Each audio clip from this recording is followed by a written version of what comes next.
দেখতে পাচ্ছেন ত্রিপুরায় বাংলাদেশের হাই কমিশনে কীভাবে হামলা চালিয়েছে ভারত, যেটি ভিয়েনা কনভেনশনের পরিপন্থী, এবং একটি দেশের হাই কমিশনে হামলা চালানো মানে হচ্ছে সেই দেশের স্বাধীনতা ও সার্বভৌমত্বের ওপর হামলা চালানো। আপনারা দেখতে পাচ্ছেন ভিডিও চিত্রে কি একটা কঠিন পরিস্থিতি তৈরি হয়েছে।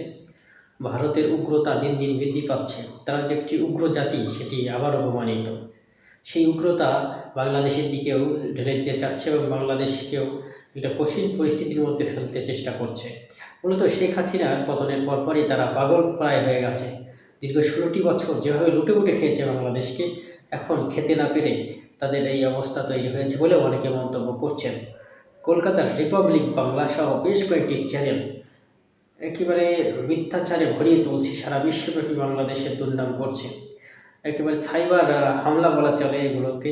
আপনারা দেখতে পাচ্ছেন কলকাতার পুলিশ, আগরতলার পুলিশ সেখানে নিয়ন্ত্রণের চেষ্টা করছে, হাই কমিশনের বাসভবন রক্ষার চেষ্টা করছে, কিন্তু তারা বাংলাদেশি পতাকাকে প্রথমে নামিয়ে ছেড়েছে, যা অত্যন্ত নিন্দনীয় কাজ।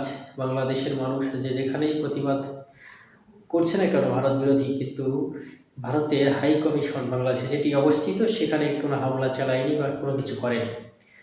কিন্তু ভারত যেটা করলো আজ, সেটা নিঃসন্দেহে বলা চলে যে উগ্রতার চরম পর্যায়ে পৌঁছে গেছে। এখনই তাদের থামানো না গেলে আরও ভয়াবহ কিছু হতে পারে। এবং তারা বাংলাদেশে শান্তিরক্ষী পাঠানোর জন্য মমতা ব্যানার্জি বলছে, কিন্তু শান্তিরক্ষী তো আসলে পাঠানো প্রয়োজন ভারতে, কারণ তারা যে উগ্রতা ছড়াচ্ছে, উগ্রবাদী আচরণ করছে, মুসলিম বিদ্বেষী যারা, এই আপনারা দেখছেন বাংলাদেশে ইসকন যা করছে বিজেপি, সেই একই কাণ্ড ঘটাচ্ছে ভারতে, এমনটি বলছেন বিশ্লেষকরা। আপনাদের মতামত জানাবেন। ধন্যবাদ।